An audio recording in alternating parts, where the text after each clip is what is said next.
Hit it.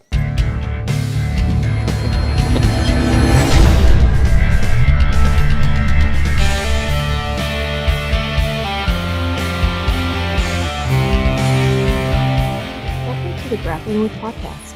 Dr. Chris Hardy and William Walker will take a deep dive into topics covering wellness and prevention, performance, recovery, and injury management. Our mission is to provide the latest science-based information to help you get the most out of your grappling journey, both on and off the mats, and help you overcome any challenges you may be grappling with. Dr. Hardy is a licensed physician and BJJ practitioner, but the contents of the podcast are meant for educational purposes only and should not be taken as medical advice. Please seek out personalized care from your own medical provider prior to implementing any medical treatment or intervention. Oh, that's it. Well, all right. We're here. Yes, Bill. We're back, and we're really excited. Are you really? Yes, because what? Well, a couple things. First and foremost, we're going to talk about grains. I don't think people are super excited about that. Maybe they will be afterwards, but I don't know. It doesn't sound as appealing when I say it out loud. No. But I know there's some juicy nuggets in here. Yeah, I did spend some time on this one. There's some real solid bull testicles. And I think we're going to go full fear factor and devour them. Oh my gosh, Bill. You can. Okay. Yeah, I've done that. I've done my bull testicle time. I'm not doing it anymore. How'd they taste? Yeah, with the right saute and sauce. You went seasoning. full Anthony Bourdain on them. You didn't just go dude, raw. You got, oh God. It's not an oyster, man. Isn't that called Rocky Mountain oysters? Yes. Really?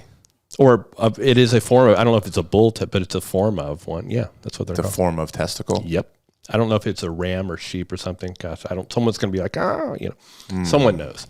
But it is. I bet Josh Haggerty knows. He probably does. It's a reproductive part for sure.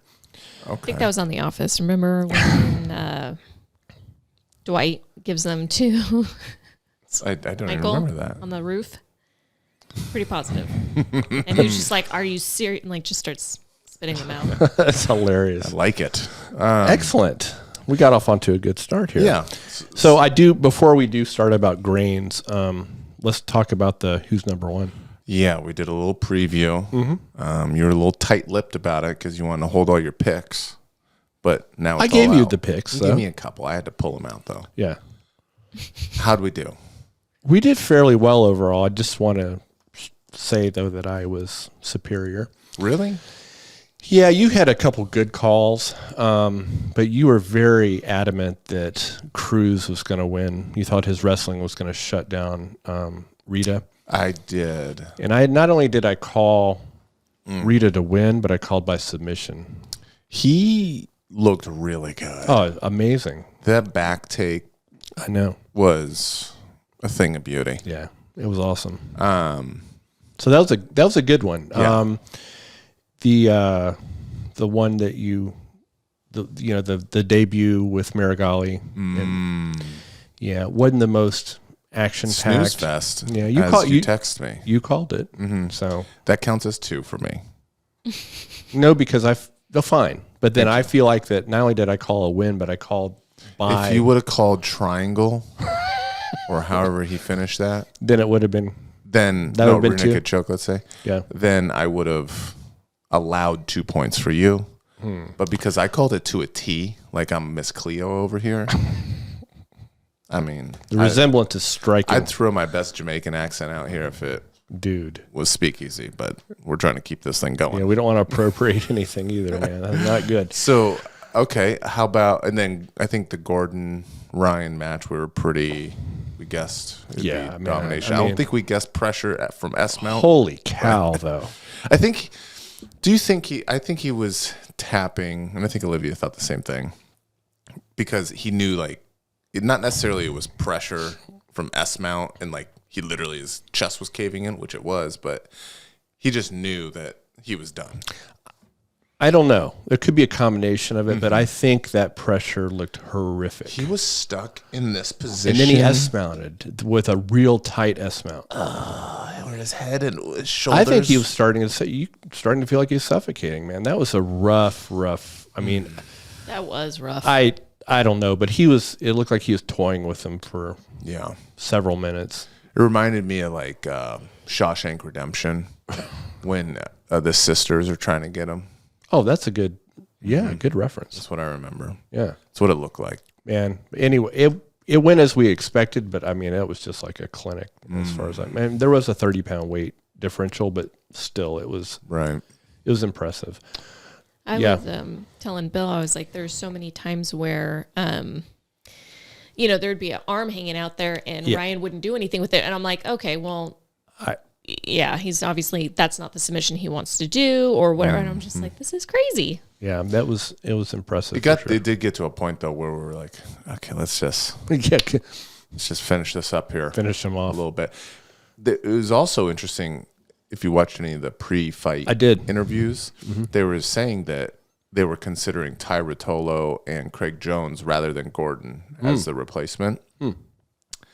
I think I would have rather seen those matches than Gordon. I mean, it's nice to watch Gordon go for sure. But I'd be interested to see those as well. Oh, I would too. Don't get me wrong. I just, I think Gordon was out for almost a year before so it was kind of cool. Yeah. I got a question. Yep. What do you think about what Gordon wrote on that little note? About the ADCC basically thought there would be two scenarios, that one. Yeah. Well, he told Andre to stay home. And I don't think so. He said that Andre had a grappling match this weekend, which he did, and he weighed in at 168 pounds. That's not true. I don't know. I didn't look into it. I did. And it's okay. I didn't think it would be. I'd be like, I can't see him being 168 pounds. He was just talking that mess. Yeah, it sounded like it. I did really like the Dante Leon, Mika Galvao. That was good. What do you think about the decision? Mika winning. Yeah. Carrie and I were talking about that when we were watching it. I really think that could have gone either way. Agreed. Yeah, I was actually surprised. I was too. I had it for Dante. Yeah, I know that Mika had that really crazy arm bar set up, and I mean, talk about just I really the wrestling was great. Yeah, that was really fun to watch. Yeah, I like that one though. I skipped through the undercard a little bit. I know there's a couple finishes though. Yeah, I watched the undercard. It was pretty good all the way around. It was good all the way around. We're pretty much geniuses. I know Nikita was illegally betting online. Was he? I didn't say his last name, so who knows which Russian that could be. But he won a lot of money, so he's taking us out to dinner at ADCC. He better. Okay. Yep. Good. So big ups to Nikita. So we want to talk grains. Sure. So this isn't just a random thing we're doing. Why, like Chris decided to do grains? It's because if you remember when we did fat, I was using that American Heart Association nutrition guidelines and going through each of their little recommendations. Right. Not only to maybe kind of push back on some of what they're recommending, but also to use that as a kind of a launching pad for my own kind of take on whatever subject it is. In that case, it was fats. Then we did a cholesterol one to kind of back. Which I had about a half a pound of cholesterol this morning. Did you? Mm-hmm. I was just fisting those M&Ms into my mouth. Oh, you mean our cholesterol, the things that we were using for cholesterol? The yellow M&Ms. There's absolutely no cholesterol in M&Ms, just so you know. Very healthy. Heart healthy, yes. Oh, heart healthy. M&Ms? Yeah, okay, fair enough. Come on. That's a good segue because we're going to talk about that. Well, so, they put out, let me put on my glasses because obviously, I can't see anymore for reading. Yeah, I know. So they did a bunch of features, they call them, in this thing. I think they're off the internet. I did, and you guys can go. Anybody can go and print this thing up. It's basically American Heart Association scientific statement, 2021 dietary guidelines to improve cardiovascular health, and it says a scientific statement from the American Heart Association. Again, this was published around late November, early December of 2021. Of course, morbid curiosity to see what they're doing, and like I talked about earlier. And can we actually, like, whether it was Carrie or yourself, Some people have asked if we can link to the studies that you are referencing that you print out. Yes. Is that possible? Of course it is. And matter of fact, we'll do a better job of that instead of the paper stuff I have here. We'll throw it in the descriptions and it's what we'll just when I create the next time, I'll create some little hyperlink type of things that we can cut and paste into it. Especially Carrie. Anything that Carrie puts out. Yeah. I don't know. She had like 50 references. Yeah, exactly. Okay, so I mean, she's scientific to the core. So we're going to skip down to feature 3 of this recommendations. It says choose foods made mostly with whole grains rather than refined grains. So I really don't have a problem with that statement. Refined food in general is not good for us typically, and refined grains especially. And we'll talk about what that means here in a second, refined versus whole. But if you go down and look in the paragraph here, they say that, and this is very key. Remember, we talked about what observational studies are, the food questionnaires and stuff like that. They very say reliable. Yeah, not so much. They said observational studies and clinical trials consistently report favorable associations of daily compared to infrequent intake of foods made from whole grains in cardiovascular disease risk. So, first of all, who has heard the commercials, heart healthy whole grains? It's almost like you can't say whole grains without heart healthy. 100%. Is that, you feel the same way? Well, it's on like the cereal boxes. They have little hearts on them. So that's a bunch of nonsense. Okay. And I'm not saying that grains, we can't use them in the right circumstances. I think they can be really valuable, but we'll talk about that. Again, we're making blanket statements here in this document to populations. Yeah. And, it's never... We're going to talk about what grains are. We are. That's the first thing I'm going to talk about. Okay. Very pushy today. I didn't have a nap. I was trying to pontificate a little bit, but I'll stop. He didn't have his nap, and he also is drinking a Red Bull. So he's a little spicy. He's a little spicy. And I did not eat a Reese's. I just had a pound of M&Ms. That's true. Oh, wow. You're going to crash here soon then. Don't challenge me, He's just bro. going to be drooling on the table. Okay, so to your question, whole grains are what's called cereal grains, and they're the grasses that we see. And there's I'll go over a whole list that you may be familiar with the names of. And the word whole grains and cereal grains are the same thing. Cereal grasses are a type of grass that is in a certain botanical family. We also have pseudo grains that aren't exactly in that same family, but are also prepared and used very similarly to whole grains. And we'll talk about the differences here. So here's and this is right from, this isn't Chris's thing, this is right from the Whole Grains Council. So that's where I pulled some of this stuff here. It's amazing there's a Whole Grains Council. There is a Whole Grains Council. So a couple of them. The first 3, I believe are, let's see, let me make sure I'm correct in this. So amaranth and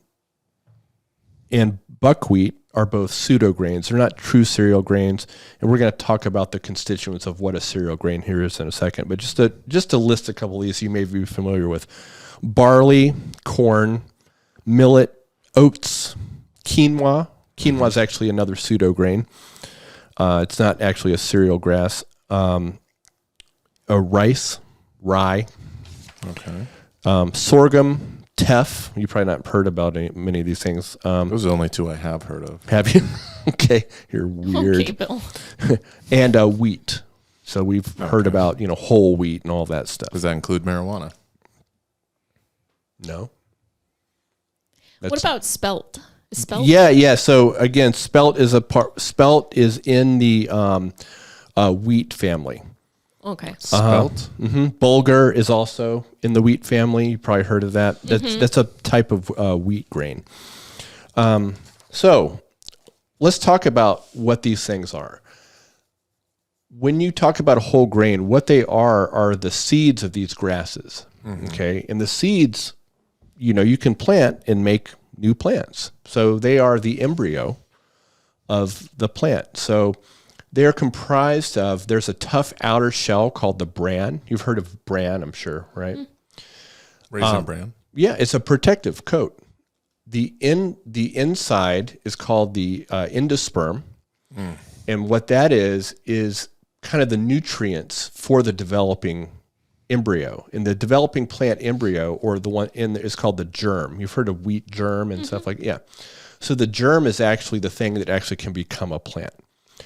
The germ uses the endosperm as it starts to germinate as fuel. So there's like starches in there, minerals, vitamins, stuff like that the growing plant needs.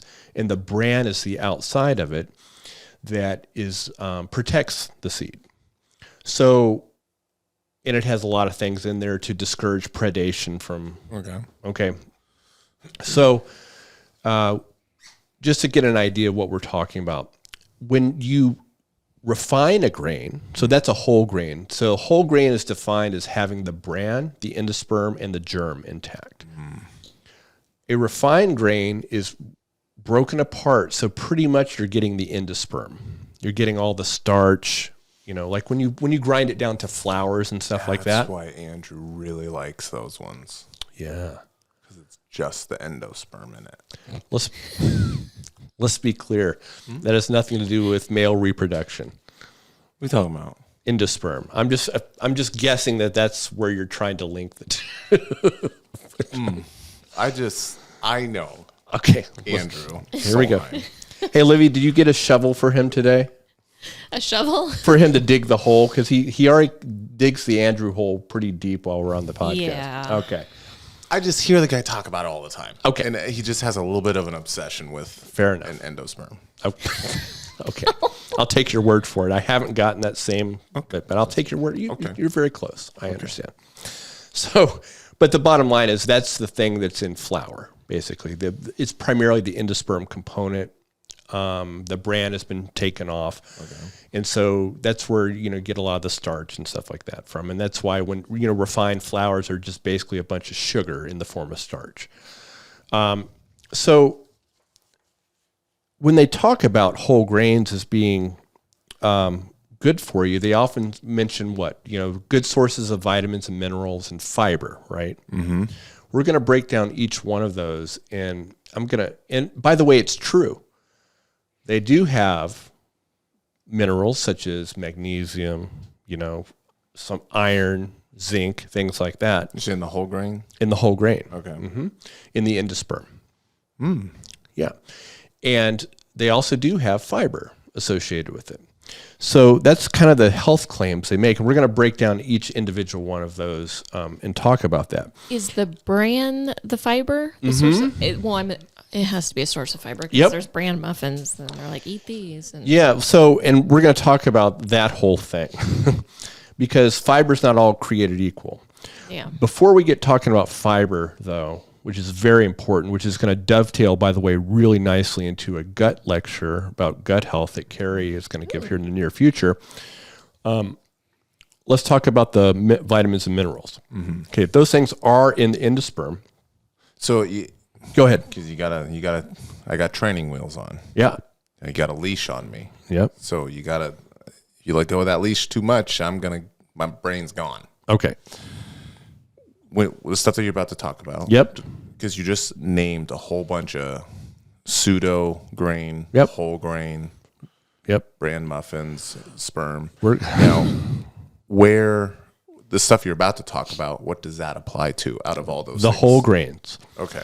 The whole grain, remember, just to back up, you have a surrounding bran. Mm-hmm. You have the endosperm, which is the nutrient content. The whole kit and caboodle. And the germ, which is the developing embryo. Okay.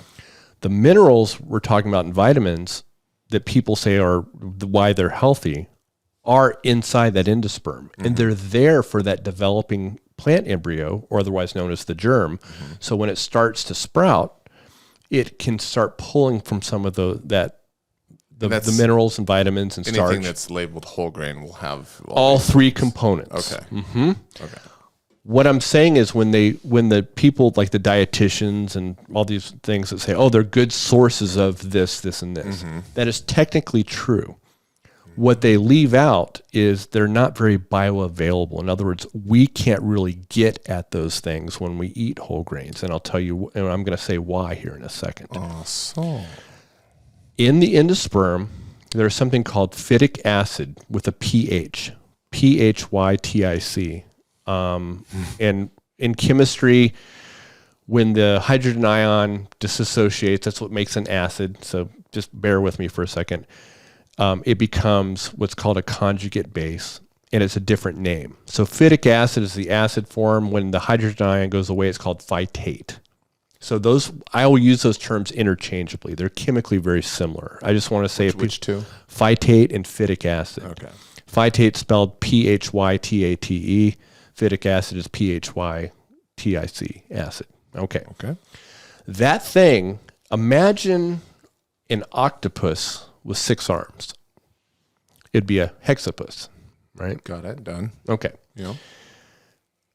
On each of those arms on this chemical called phytic acid is what's called a phosphate group. You guys don't need to know all this, but just to kind of explain what happens with this, because otherwise it's just Chris saying some nonsense and then someone else saying some, I just, so I want to tell you from the beginning what this stuff is.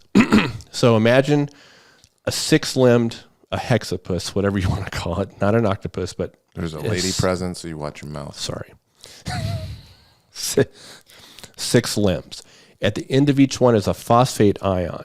And what this is, the important part of this is not the name, is it has a negative charge on it. So you guys are familiar with magnets, right? If you take a positive end of a magnet and a negative end of a magnet, what happens? It goes, zoop, it goes together, right? It attracts. Because that's the whole thing on opposites attract, right? Positive and negative, it's a magnetic thing. If you turn it around and you try to push a magnet with 2 positive ends or 2 negative ends, what happens? It's very It difficult. repels, right? Yeah. Well, what happens with these phosphates with a negative charge, they attract positive charged things. Specifically, these small ions of minerals like magnesium, iron, and zinc, things like that we can utilize in our own bodies for nutrition. This phytate is in the endosperm holding on to these things, waiting for the plant to start to germinate and grow. Then the plant has an enzyme to break down this phytate to allow it to utilize these minerals that it's kind of binding up. Okay. But if we eat these things without the plant being germinated, it's just in its dormant state, and we think we're going to get those minerals in there, they're bound up in this phytate molecule, that positive and negative interaction. They're held together, so they're not absorbed. We do not have the enzyme called phytase, the thing that breaks down that molecule. And because we don't have that, we can't utilize those minerals that are in that endosperm. Does that make sense so far? Yeah. Okay. So when they say that, yes, it does have these minerals, or it's a good source of them, they're not bioavailable because of this phytate or phytic acid, same thing. So those 6 arms are each holding on to one of those little metal, mineral ions, because it's a positive negative thing. So that's the first thing. The second reason, what's the second reason they talk about is fiber. Okay. It turns out there's a bunch of different types of fiber, and to back up into a little chemistry here, fiber is a carbohydrate. Like starch is a carbohydrate. Okay. Starch can be broken down into glucose. Okay, the individual sugars, when you string them together, they're in the classification of carbohydrates. The difference between fiber and a starch is fiber, we do not have the machinery to break those bonds apart in fiber. Okay? Like we do with starch. Okay. We can break starch down. Those little bonds that link the individual glucoses together in starch, we can break that type of bond. We have the machinery to do so in our body. Fiber, it's a different type of bond. We do not. Things that do, like ruminants, like cows, and the microbiome, or more, microbiome it should be called microbiota. We won't get into that. Microbiome is actually the genetic whole of all the organisms. The gut bacteria, let's just call it that. They can actually break down certain types of fiber. You know, when people eat a lot of beans sometimes, you get an off-gassing. That's from the fermentation of the fiber in beans. Okay. So it's giving off some of these, hydrogen gases. Is that where the song comes from? Yes, exactly. The musical fruit. Mm-hmm. Yeah. The more you eat. Exactly. Say it, honey. No. The more you do. She's like, I'm not a fourth grader. Child. Side note. Yeah, keep going. On being a child. Yep. Every time you say fiber, Yep. I see and I hear Ace Ventura say fiber.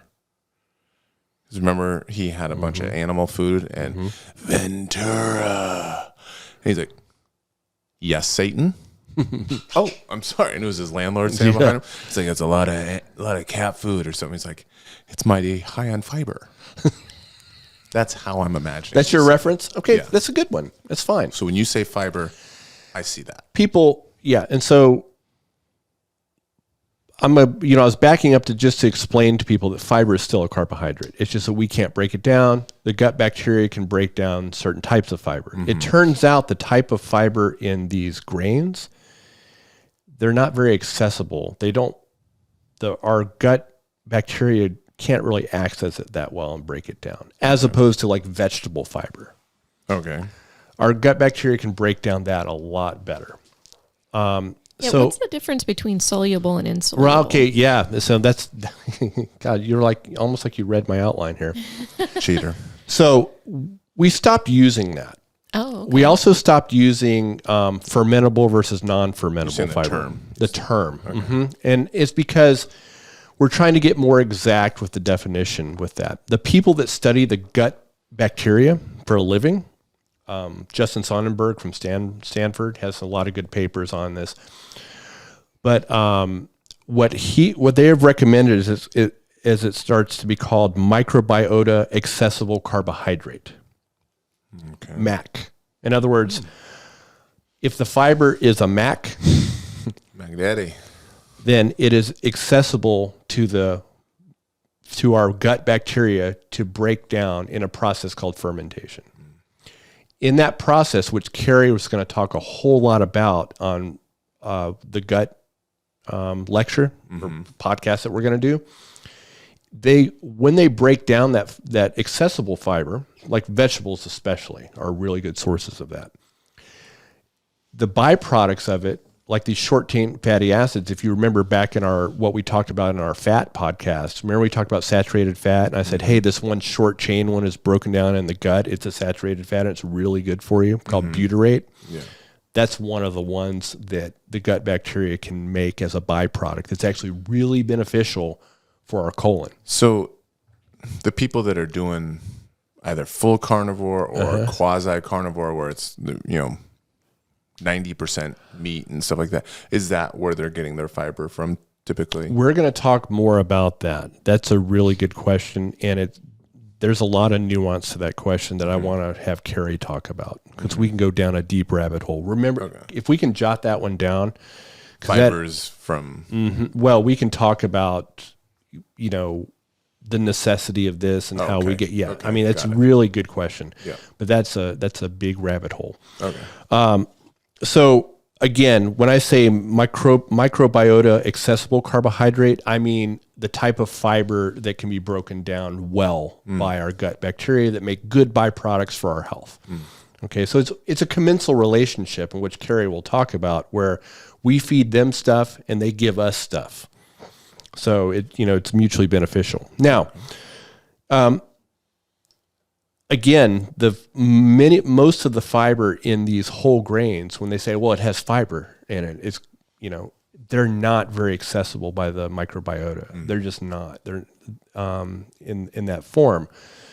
So when you hear these claims like they're good sources of fiber, they're good sources of vitamins and minerals, it's technically true, but the devil's in the details on this. It's just like they're not very bioavailable, and it's not the right type of fiber. So when you see that Dave's bread and it says like the fiber one, or well, it depends, because then the type, like oats have a little different kind of fiber than wheat does, right?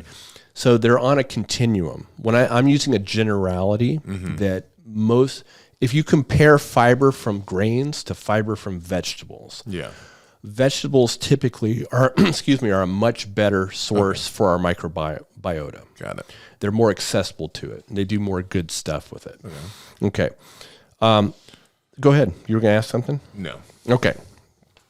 Now, another thing we got to really consider with grains is they are a significant starch source. That endosperm is a huge amount of starch, and it's there for the developing plant. You know, if we were to take one of those seeds, wet them, put them in the right conditions, they will actually start sprouting. During that process, that little baby plant is starting to use some of that fuel there. But when we're eating grains, especially processed grains, so this is where I have no problem with what they said in the paper about, choose whole grains over processed grains. For the starch thing, if you have a problem with starch, I think it is a better idea, because you're not going to, basically disperse that starch rapidly. So if I have a processed grain that's just endosperm, it's ripped off all the fiber component and all that, it's just a big bunch of starch, right? Like bread, pasta, stuff like that. All that enriched flour, that's all processed grain material. And who do they recommend whole grains for still? Diabetics, which is insane. Okay. Is it better than processed grains for diabetics? Marginally. It's still a huge starch load that they have to deal with, and they already don't deal with starch well. So if you have metabolic issues, like we've talked about before, pre-diabetes, diabetes, that big starch load is not a good thing for people. Okay? So it's, and my point being, regardless of what, I even heard some of my colleagues tell some patients, oh, you should eat more whole grains, and they're damn diabetics, man. Like, what are you doing? How about we because what are they getting out of those whole grains? Right. They're not getting a lot of vitamins and minerals because they're tied up in the Any of the positives that you're going to get out of it, they're not even getting. They're just essentially getting basically the negative side of. Yeah, and they really can't handle it. And so a pre-diabetic, because we have a couple, whether it's friends or family, that just happen to be right on that. Unfortunately, they're getting older or whatever it is. They should just stay away from. Yeah, we're going to talk about that. That's exactly. I'll talk about it right now. For example, Carrie has a lot of patients she sees, and they come in, and one of the first things she does, obviously she looks at their health history and like, oh, you have diabetes or pre-diabetes or something like that. And she automatically goes, tell me about what a day of eating looks like. And they always say, oh no, I eat really healthy. And she goes, okay, but what does that mean? Oh, I have, a bowl of oatmeal in the morning. And she's like, and I don't blame them, right? Because they've heard over and over how healthy that is for them, and they are wondering why their blood sugar is out of control. She's like, stop it. Yeah. So that is the reason why they just can't handle that much of starch. It doesn't matter what vehicle it's in; they just can't handle that. And so they would be much better off with like a vegetables, meat, and fat type of diet, right? To keep those carbohydrates low. That's a time where low carbohydrate is super helpful for those people. So okay. So does that make sense? It does. I know there's someone listening that needs to start kind of addressing that sort of thing. The easiest way to tell people if they don't listen, if they're not convinced, and I feel badly for them because they've listened probably their whole adult life getting this constant message from food companies, the public health apparatus, the American Heart Association, all these doctors that have also parroting this stuff, saying that diabetics should eat whole grains. Yeah.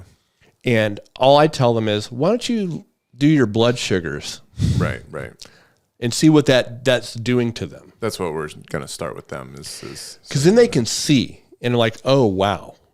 Well, because what she had been going off of was, every 3 months getting her hemoglobin A1C. Yeah. And then, she's like, well, I'm doing better because every 3 months it's better. But then I explain, like, that's just a shot in the dark, like at one day that maybe you slept good or didn't. And well, no, that's different. If that's the glucose. Yeah. The hemoglobin A1C is actually a pretty good test of where you're at over 3 months. Yeah, the glucose, she just is testing that like Oh, every time yeah. she's going in. Yeah, that's Yeah.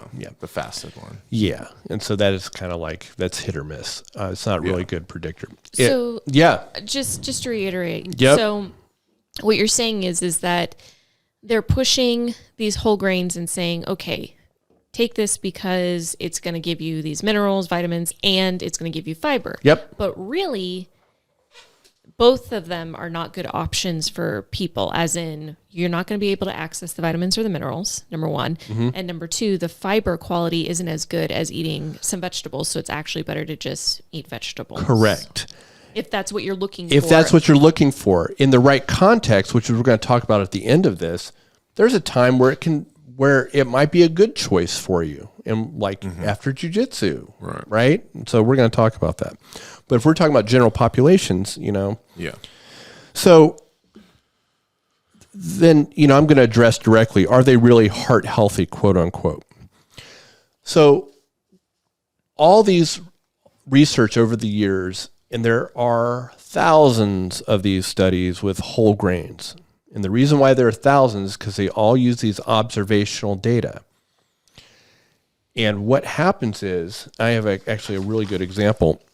We run into something called the healthy user bias, okay? And what that means is, for instance, let's say we do a study with 1,000 people and we use food questionnaires, okay?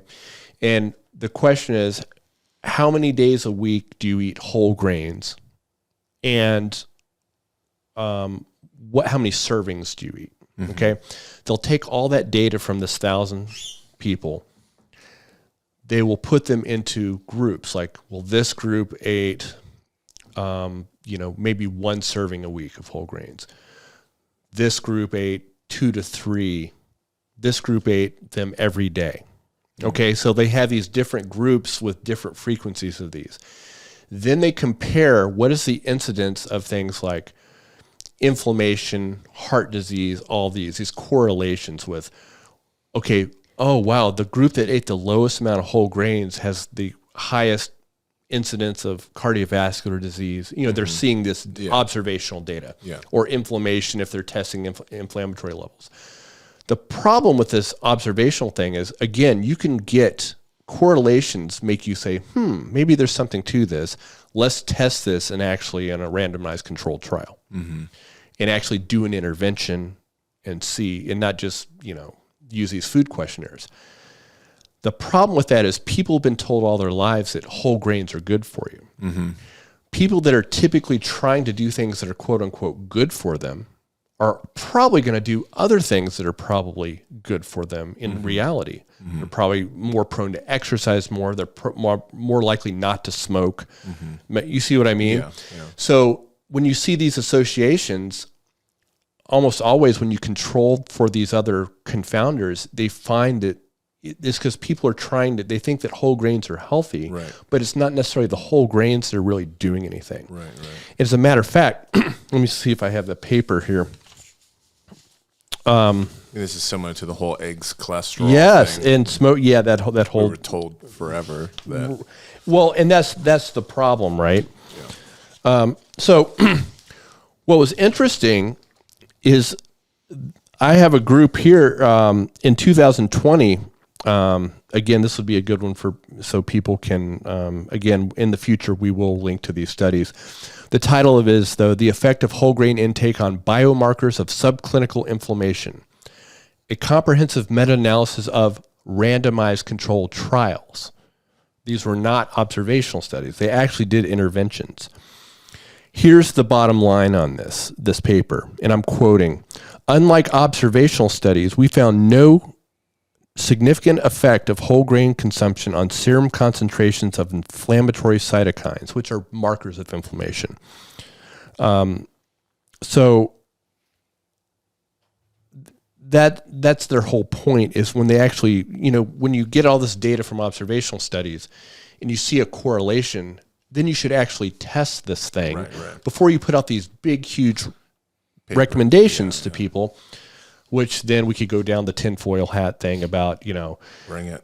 You know what I mean? Like, should the U.S. Department of Agriculture be involved in giving you nutritional recommendations, conflict of interest with processed food companies. Should the CEO of Kellogg be on the board of cardiovascular health? Whatever. Just saying. Yeah, but these Look into it. but these type of things are rampant. Yeah. And that's my whole point when you actually look at this stuff. So then the question is, okay, so we know inflammation, chronic inflammation is a driver of cardiovascular disease. That is well established from all sources. We find that those things don't really do a whole lot to prevent that. Okay. As a matter of fact, in some people, these things, parts of the bran especially, you've heard, and parts of the proteins in there, you've heard of gluten and things like that. In some people, they can actually drive huge amounts of inflammation. So, for most people, it's probably neutral. But for some people, it's very, very bad, like a celiac disease person or someone that has a pretty strong gluten sensitivity. Non-celiac gluten sensitivity will actually cause inflammation in the gut, which then can promote systemic inflammation. So not only do they not reduce inflammation, but in a subset of people, they can actually cause inflammation. What's the best way, and it could be a dumb question, No. I might know the answer. Yeah.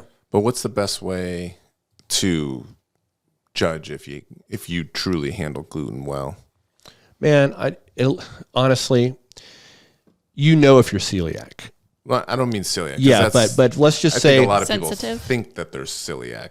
yeah, there's ways to test that. But I'm definitely. saying that because I don't have celiac, but once we got off gluten, when we eat something that has gluten, like maybe we're just like going full ham on a pasta, or we decided not to do gluten-free pizza or something like that, it could be the gluten, but it could also be what's with it in most processed foods too.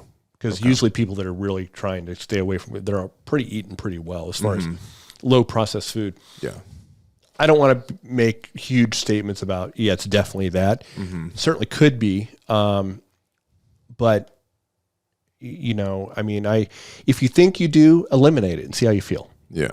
Yeah. Honestly. And that's, you'd have to actually get like take gluten out of the food itself and actually dose yourself and see how long though, like, would you say if someone did want to kind of test to see like if they feel better off gluten and if they have any sort of inflammation or something like that they could tell, how long should they do that trial for? Wow. It's really interesting. Carrie can talk a lot more about this of how long that can actually kind of mess with the gut after one exposure. It's longer than you think. I always say probably about 2 to 3 months. Yeah, I think that's a good idea. I thought when we first started, it was something like 3 months was Carrie was saying like. Yeah, and she has the data on that. Yeah. But I think I've heard her talk about like 2 to 3 months probably. Yeah. And then you can reintroduce it. But again, it's almost like it could be a Trojan horse too. So it could be like, well, is it the stuff you're eating with the, you know what I mean? Olive Garden or something like that. Yeah, for sure. There could be other things there, but an elimination diet is always the best way to do that. Yeah, that's a good question. Can I just say that I remember hearing an interesting story about Kellogg and the creation of that cereal. Did you hear about that? I've heard a bunch of them. Okay, I just don't know if they're real. Do you know if they're true? I would have eating too much meat and. I don't. I would have to look back into that. Okay. I mean, there's all kinds of jackassery that goes on in this kind of stuff. There's a lot of stuff on Kellogg. Yeah, it's kind of weird in his little. Yeah. You would be interesting though. If you wanted to kind of sleuth into that a little bit, Olivia, that'd be kind of a cool little aside. Just so it like goes down the whole like, it's the equivalent of like how NASA started. Oh, okay. Do you know? Yeah. So we're going down. It's like, but it's like kind of like there's a lot of bad stuff. Okay. Like it's not great. Or like hemp. Yeah. Oh, I know how the paper industry. Yeah, I know how the hemp thing started. It's very similar to the whole reefer madness thing with William Randolph Hearst. It's very, very similar to all that. Well, there's a lot of that stuff that went on kind of in the 30s through 50s. Yeah. Do you see any dates? Because it should be back. For what? Kellogg? Yeah. Well, he created his cereal. was first designed in the 1890s. This is a Forbes article. Right. And he had something called biologic living that called for more exercise, more bathing, and eating But it was whole like grains and less meat. earlier 1900s that that they started like coming, Like the Gilded getting real Age. popular. Yeah. Interesting. Yeah, I'd like to. Yeah, maybe you could. We could talk a little more into that. We can go down those Monsanto, Kellogg, those type of rabbit holes if you want. Should have Carrie on there too. She loves that stuff. No, I don't know. Unless I have something definitive that I can call. Yeah, I'm pretty careful about I would that just stuff. say look into it. Yeah, the Eddie Bravo. You know, No, look into it. Bro. I'm Yeah, just just saying, looking at origins of Kellogg. cornflakes. Yes. A lot of the processed food industry has all kinds of just shady Skeletons in stuff. the Yeah, closet, I mean, you. Almost comes off as like Scientology, almost like. Well, Yeah, I mean, if Well, you got want to follow the money with if it. you That's the if big- you guys really want to just really get your britches in a bunch, Yes, I do. go look up flavorists as a profession. They work for the food industry basically to create all that, all that stuff on the labels that are all those ingredients. You're like, flavors? what? Yeah, all that stuff. yeah. They will create flavors to hijack your reward system in your brain. I feel like they got me. Well, of course they do. And so, That actually makes me want to ask you a question on another podcast about weight loss and the whole how food, yeah, is it really about like calories in versus calories Yeah. out and exercise? Because so many people think if I exercise and all this Yeah. stuff and I have a whole section in the book called Our Drive to Eat, What book? the book I wrote.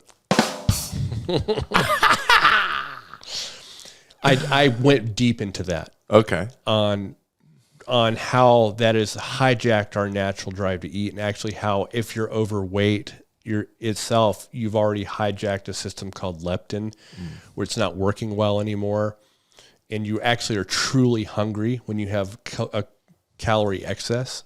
Yeah, it's a real problem. And there's a lot of shaming on people like, oh, it's willpower, this and that. A lot of people that are overweight are truly hungry, and it's because that system that is supposed to recognize, hey, I'm full, has been completely hijacked by the dopamine system in the brain.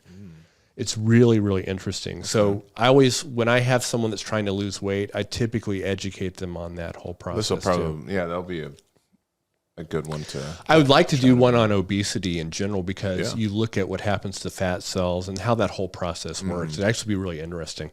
yeah. I So, think so. yeah. So a great sideline on that. That was good. No, it's good. No, don't apologize. It's good. So we already talked about one of their claims of heart healthy, saying it, helps inflammation, when it doesn't seem to. Whole grains.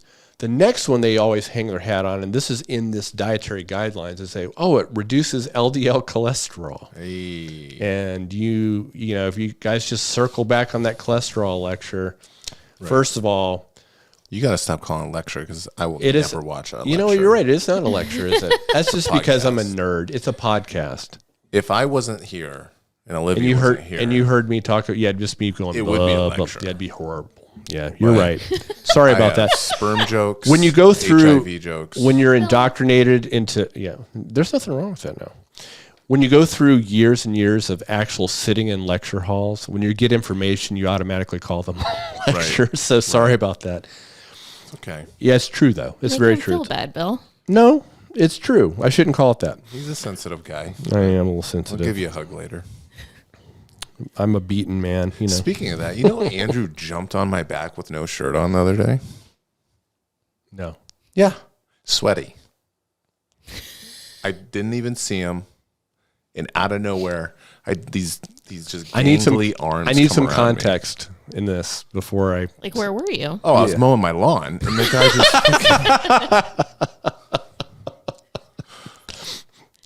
There's restraining orders if that's the case. I don't know, man. no, never mind. So I remember that wrong. I wasn't mowing my lawn. I was at the gym. Oh, well, that makes more sense. And I was just, I don't know, I was sitting there talking to someone, and I just feel this like sandpaper on my back, Yeah. which is his chest.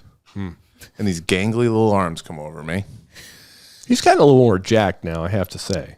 I mean, yeah, I'd emphasize a little more jacked. Yeah. Have you seen Bill's biceps lately, though? I have. I mean, we commented on that the other day, and Andrew said that he was on steroids for sure. Yeah, he did. Yep. And then he said they're looking big, but They're not any stronger. like That's what they he don't said. feel any stronger. Well, that's rude.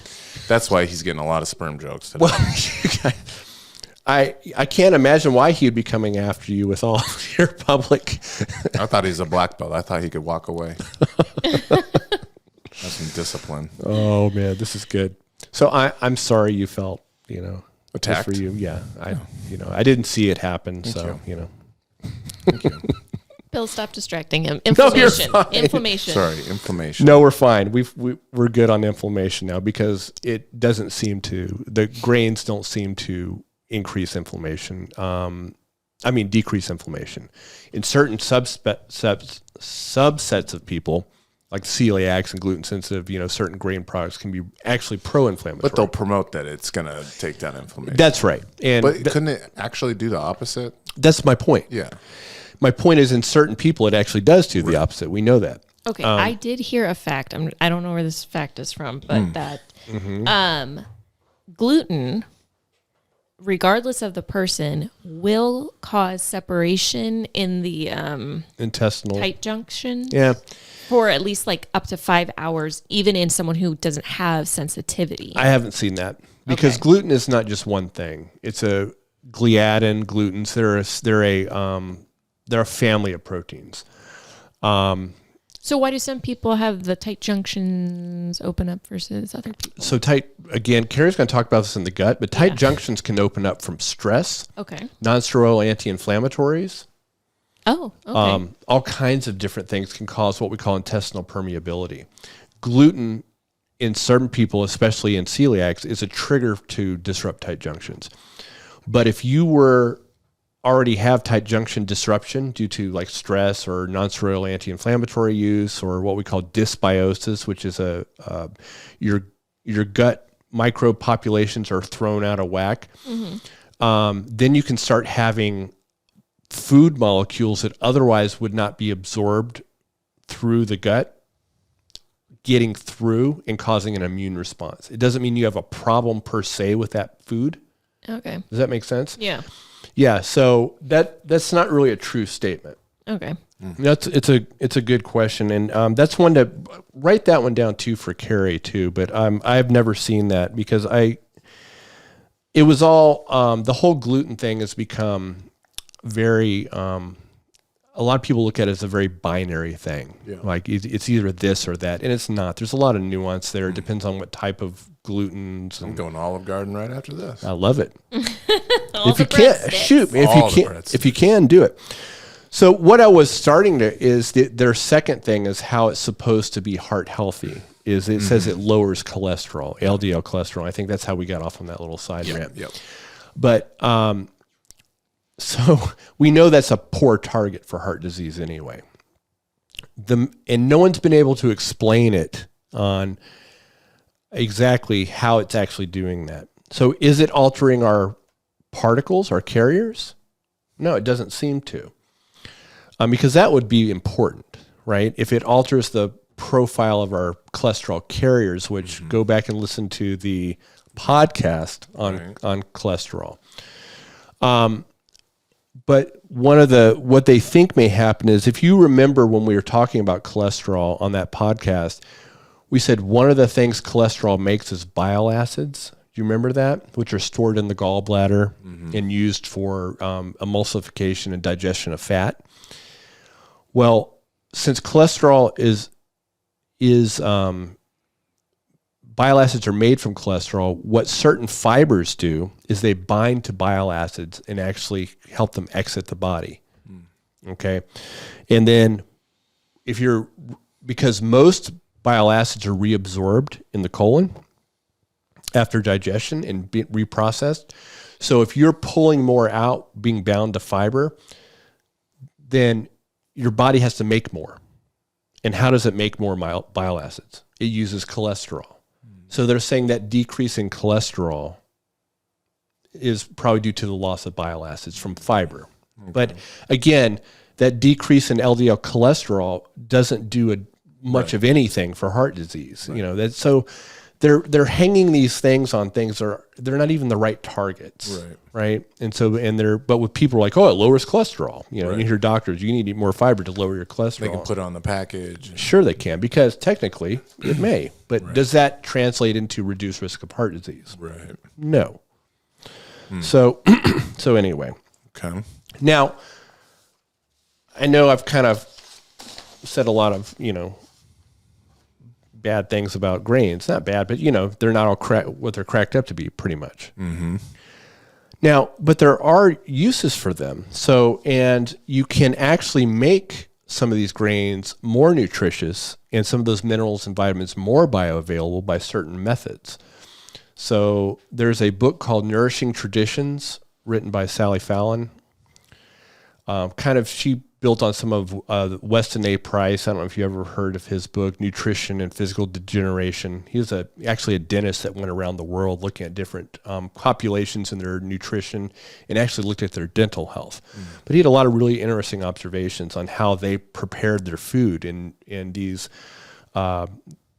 traditional groups. Yeah. And many of them what they did is they prepared their grains by sprouting them. Have you ever heard of sprouted grains? That's where it's sprouted a little. Totally. Well, if you think about what's happening is, you know, and a lot of people, they'll sprout their own grains. I can drink my own water. Right. But they actually wet the grains, put them in. You can look up so many online. Just put how to sprout grains, and there's all kinds of. I did that in like third grade. I think we put a little thing in a wet paper towel. Yep. Well, if you think about what's happening is that germ, that plant embryo, is now starting to grow. Mm-hmm. It's increasing that enzyme phytase to break down that six-legged thing that's binding up the right. So as it's just starting to grow, now those nutrients are now become available for that little plant to grow. And now if you eat them at that stage, you actually can then start absorbing some of those things. It actually starts also creating more vitamins during that process to support that plant growth. So a lot of people do a lot better with sprouted grains. So it's kind of like eating a sprouted fish. Stay with me. Talk to me more Okay. about it. Okay. If you eat caviar, that's just an egg. Yep. Technically, a sprouted egg is a full-grown fish. You're going to get a lot more from that fish. That's true. But you're no longer eating the egg. Right. You're eating the fish, which is a sprouted egg. No, it's a grown egg. This is like you were eating, your analogy would be, I'm sprouting something, making a full plant. And now I'm eating that entire plant. So you have to eat a baby fish. That's right.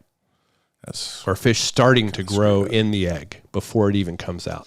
isn't that called balut? I don't know. I thought that's a chicken Yeah, egg. Yeah. but it's like Kind of formed. Yeah, that's rough. Savages. But I don't know about Filipinos are loving it though right now. They're like, yo, what's up? Yeah, that's right. That is a dish over there. But this is just where you see the thing just starting to sprout. Okay. That's all. And so if people will eat that and will get more vitamins and minerals out of that. So they become bioavailable at that point. So if you really like the taste of grains and you want to get that extra nutrition, find out how to sprout them. And a lot of people will do that and actually get a little more nutrition out of them. What are those things, Liv, that you've been putting, those little grain-looking things? They look like they're halfway sprouted. You said they're really healthy for... Oh, broccoli sprouts? Maybe. A little different. Okay. So instead of, we're talking about a broccoli plant, and that's a whole different thing. It's not a grain. Nope. It's a cruciferous vegetable. And so those sprouts, the idea of eating them when they're small is they have higher amounts of something called sulforaphane, which is the phytochemical that does the good stuff in the body. Actually, it's a hormesis. Remember we talked about hormesis, where that sulforaphane that's produced is actually something that is a quote unquote plant toxin that will actually upregulate our own antioxidant defense mechanisms, and thus it's good for you. Okay. Yeah. So it's a little different because it's a plant. I'll accept it. Yep. Okay. Okay. So, but again, now here's something. Rice. I eat a lot of rice. I don't eat brown rice that has the bran on it. That's what brown rice is. Oh, Does that make sense? no. Say Okay. it again. Remember we talked about grains, Yeah. the covering of grains, the bran? Yes. Okay. Brown rice has the bran still on there. You said bran was good. Bran is not fermentable very well from grains for a gut bacteria. Okay. Yeah. Did I say it was good? I thought it was part of the whole grain thing. It is part of the whole grain It's thing. a fiber. It's a fiber, and that's my point. The fiber from these grains isn't very well. Remember, our Right. gut bacteria don't use them very It's well. not as good Okay. as veggies. So it's just kind of pointless to have, because I always hear, get the brown rice. I know, and they're saying get the brown rice for the same reason they're saying get the the whole grain thing, because of the fiber. Even though that fiber is not actually an optimum type of fiber. That son of a bitch at Chipotle Yep. had me eating brown rice for so long. Well, the idea behind that is with the bran on, theoretically, that starch, big, huge starch component, it takes longer to digest, so you don't release it as quick. But it's still a big starch load that eventually is going to have to be dealt with. you might Especially as if you're well just yeah. Take that starch to the face and just go white rice. And that's what I was going to talk about. So when I want to refeed my muscle glycogen after training, I want something that's rapidly digestible, so I can get the sugar back into my muscle. So that's a case where, and that's considered a processed grain technically. Can I pause and bring up another Chipotle Oh my goodness, Bill. ingredient that's very common that I think is related? How dare you? What was it? I had to ruin it for you because you. I didn't hear ruined The Voldemort for him. He did ruin the Baltimore. 5 episodes ago. He did Yeah, ruin well, it. you're never gonna live it down. Thanks, Olivia. You're welcome. Beans. Whole nother topic. Okay. Legumes are a whole nother topic. Would you just call me? A legume. You actually are a little legumey. Thank you. Thank you.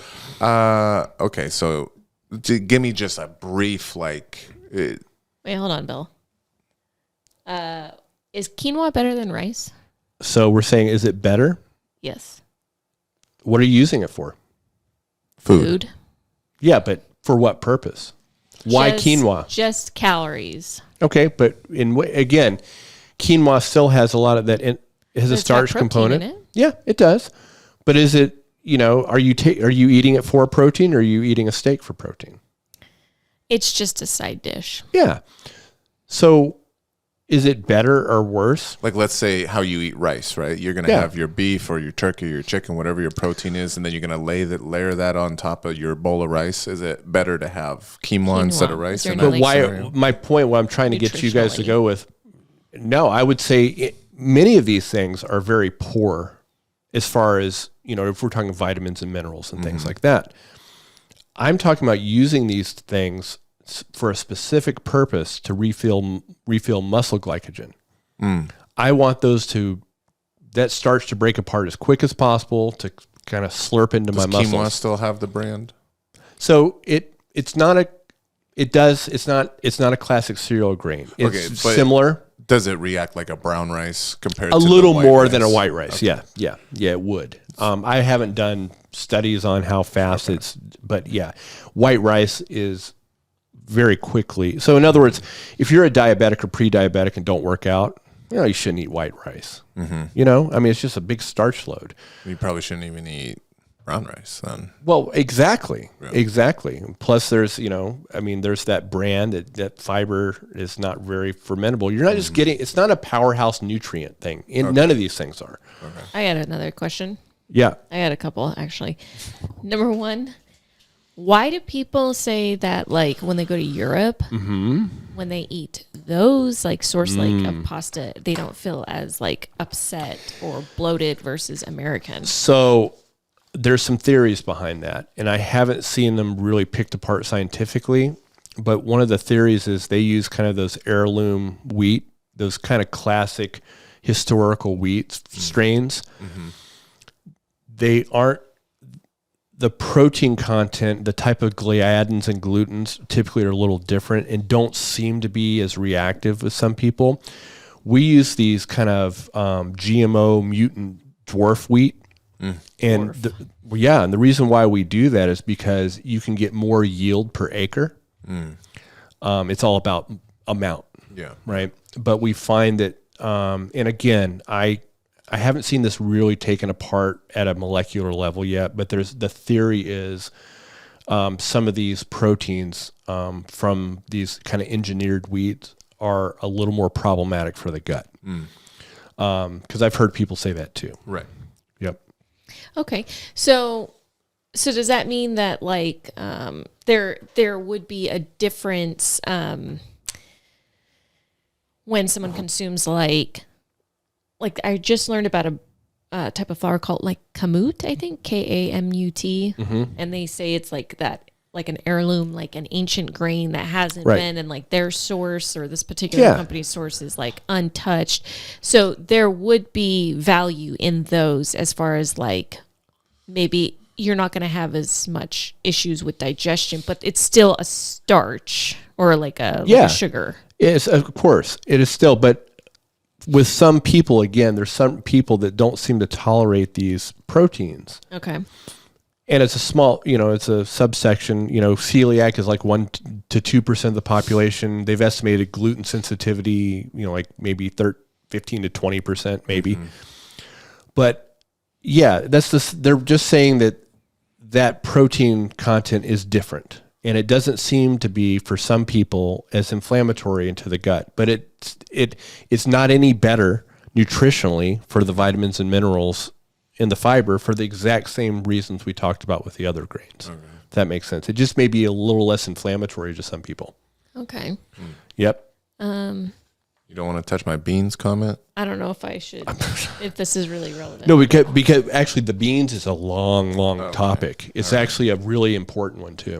What about sourdough? You mean IOU? Again, sourdough it's pre-fermented. So you can think of sourdough as almost a little more digested. Okay. So when you do a sourdough culture, it's a fermentation process. And what it seems to do a little bit is reduce the phytate content, right, and make it a little more bioavailable, perhaps for some people. So it could be a little better. But again, I guess the point I was going to, if I'm using this as a food for my lifestyle, grains, I'm targeting them. I'm using them for a very specific purpose in a very specific time. Right. So I'm having rice with my protein after my training. Right. That doesn't mean that my mom or whoever else should do the same thing. Right. Because they may not be handling the starch or have nowhere for that starch really to go, that excess starch load.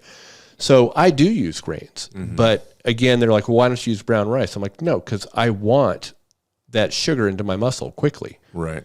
And I don't want that kind of low-grade fiber. I'm really not doing anything for me.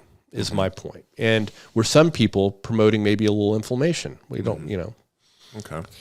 I mean, it basically sounds like to me that, and maybe I'm wrong, but so grains are all just basically, in the most simplest terms, it's sugar. It's a source of sugar do you know what I'm saying? I do. It's the endosperm in grains is a starch, which is broken down into simple sugars like glucose. Yeah. So you should only, unless you don't care, limit it to post-workout training because, it's so delicious, the breads and the pastas and everything, and I want to eat it all the time. Let's be very clear.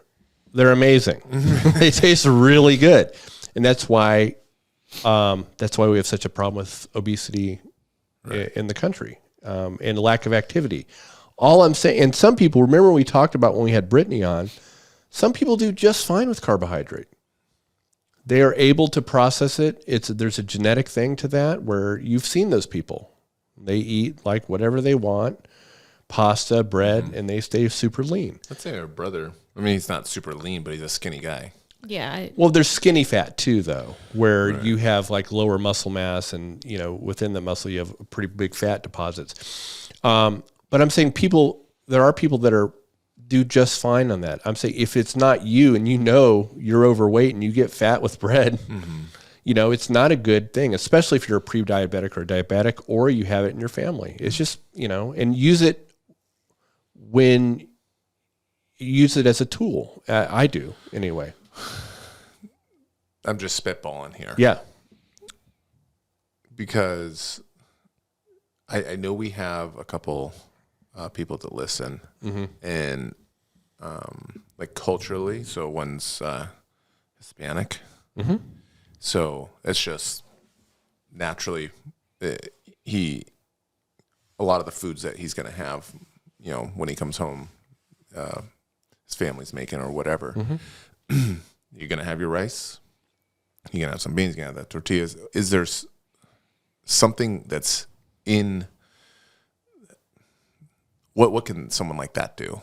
Yeah, it's very difficult. And if you look at people that have for a weight loss, because I'm thinking of one guy specifically, and I know he's just starting. He's had a journey where he lost like 60 or 70 pounds, and he's got some of it back, and he's looking to get back on the horse. So let me back up a little bit on this.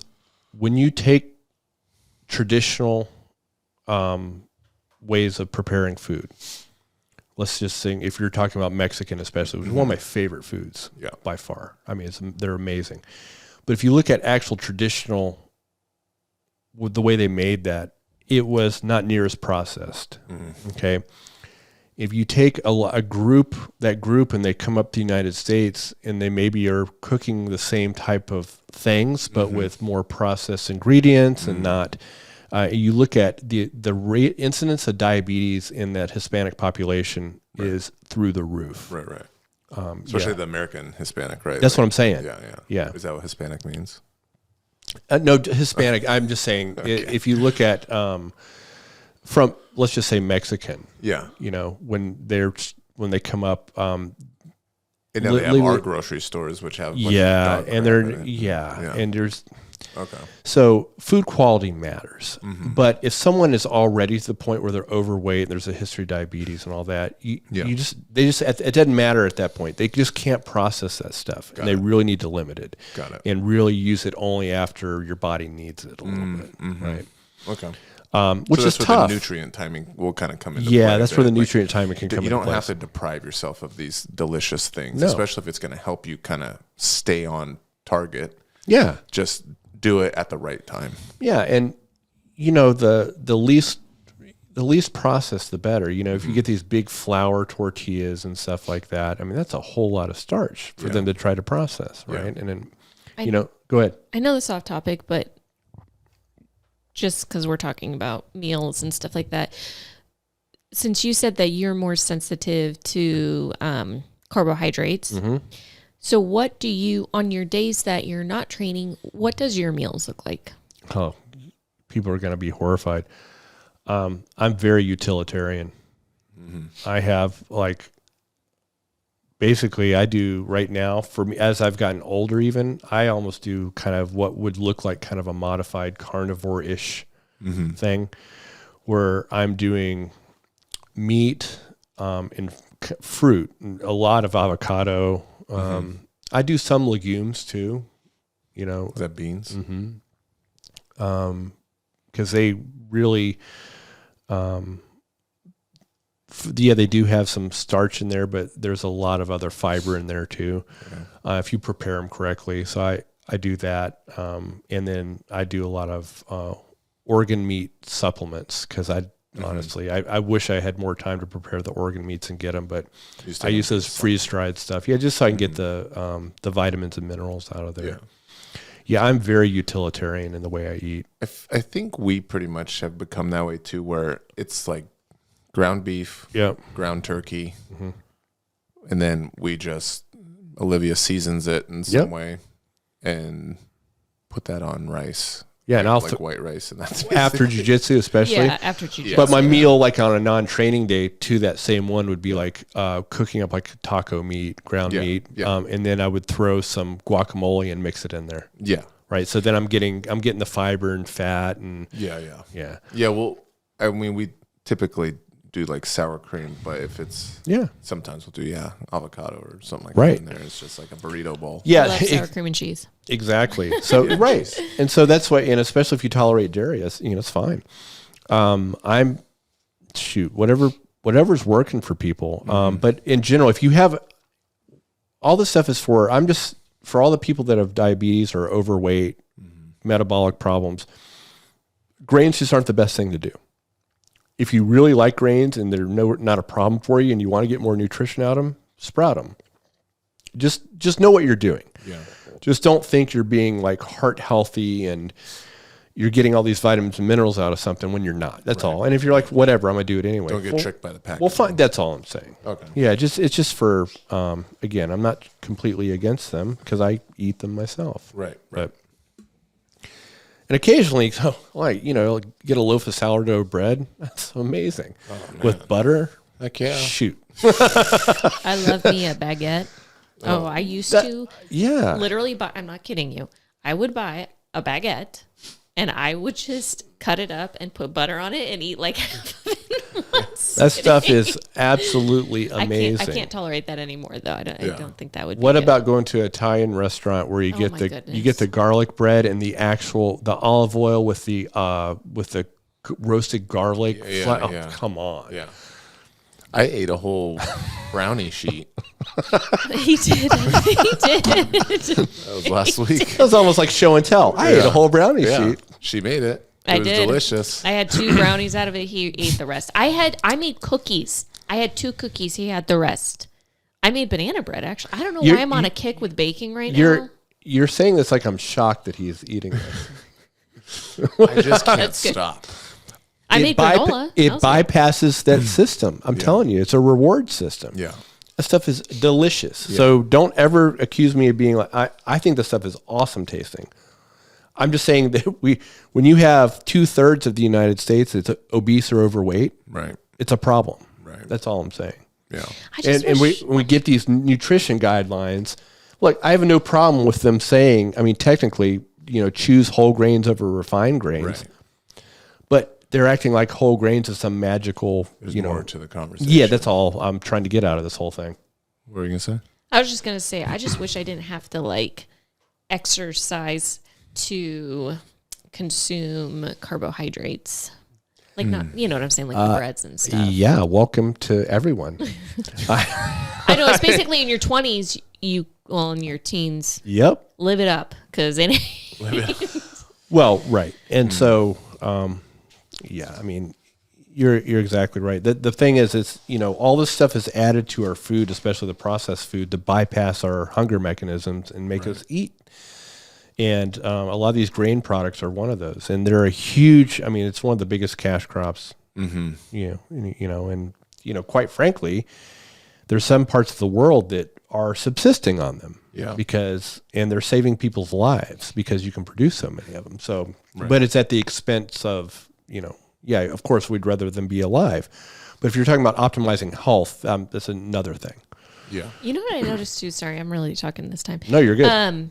Is I noticed with bread when we go to let's say we go to a fast food restaurant and they have the bun, it will give me brain fog. Yeah. So is that also a bread thing or is that just a sugar thing? That could be both. There could be there's definitely an inflammatory component to that for sure. Remember the bidirectional communication with the vagus nerve and the brain? The gut, the brain connection, big time.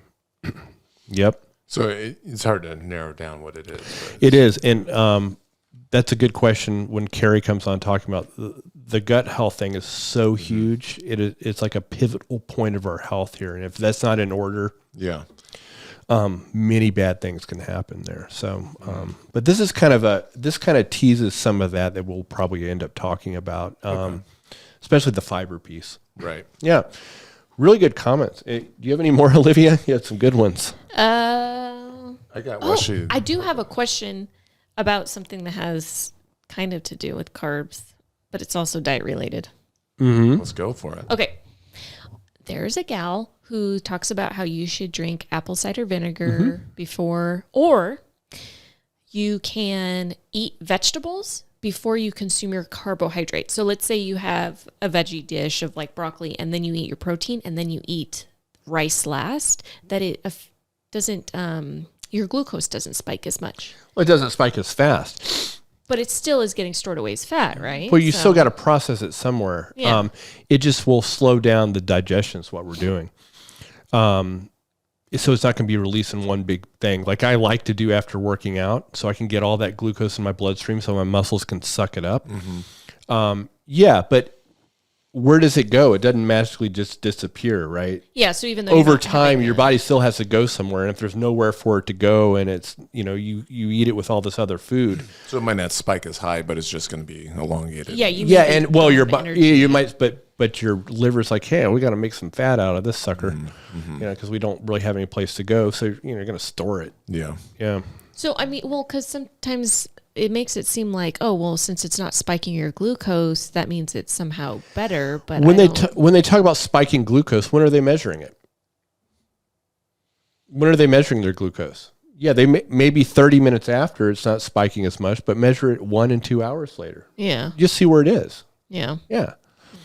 I mean, look, that doesn't lie. If you have a question about that, like, well, let's try it and let's see what it does. Yeah. I have an odd one from the testosterone. You might defer to Carrie.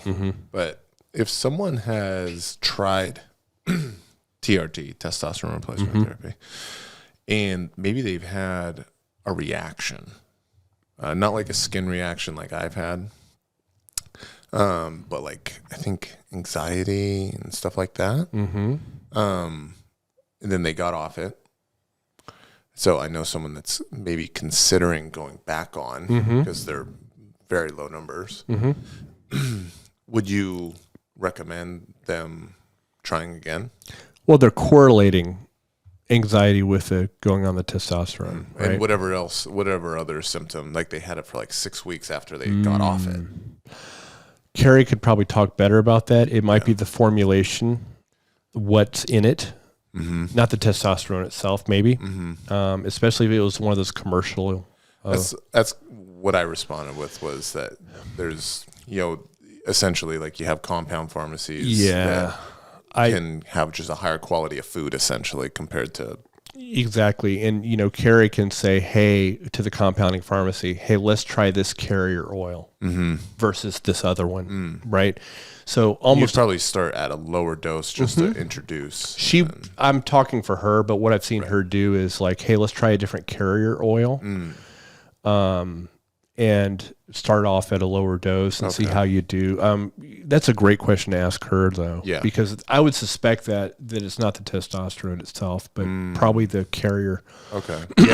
He had 2 different reactions at 2 different times, so that could make sense. And that's why the compounding stuff is so much better. You know exactly what's in that thing, and I mean, she has a relationship with the compounding pharmacist where she talks to them all the time, and they're like, "Hey, can we try that?" So it's tailoring it to the person. So I would definitely, if they're going to try it again, work with a doctor that's working with a compounding pharmacy. Yeah, for sure. That's a good question. Sweet. Is that all you had today? That's it, man. You were great. Oh, You were really good. Your guns look good. I kept mine in the bag. well, Andrew probably made you self-conscious yesterday. A little bit. I know they looked good, but when he made them sound like they're weak and flimsy, Well, he it made me sad. he said this. In fairness to him, I'll quote him a little more accurately because I heard the quote. I was there for the abuse. He said that he goes, "Gosh, Bill must be on steroids, man. Look at those guns." He goes, "But I don't feel like he's any stronger though." My goal is to look as strong as possible, but not be the strongest person. I like it. Yeah. It's an intimidation thing. I like it. I like people at tournaments who are like, that guy looks like a beefy wrestler. I have, And then all of a sudden you play lapel guard. And I couldn't wrestle up to save my life. So I like it. yeah. Questions, grapplingwithpodcast at gmail.com. And we will do another Q&A podcast Yeah. once we collect some more questions here. I think those are good. Yeah, and I have to stop asking them during episodes. Well, if so you we have can them, it's fine. compile 'em. But for other people, yeah, exactly. I'd like to compile them up so then we can kind of have one of those again. So I don't do any more lectures. Yeah, nerd alert. Follow any of the Instagram, Facebook, and then you can message those if that's easier. If you want to ask questions, or just say something in person. And parting, I would say the opinions expressed by William Walker, not necessarily those of Chris Hardy, with respect to Andrew Solheim. It's not true. That is no truth to that. Alrighty. Okay. Well, we'll see you guys next time. Peace out. Later.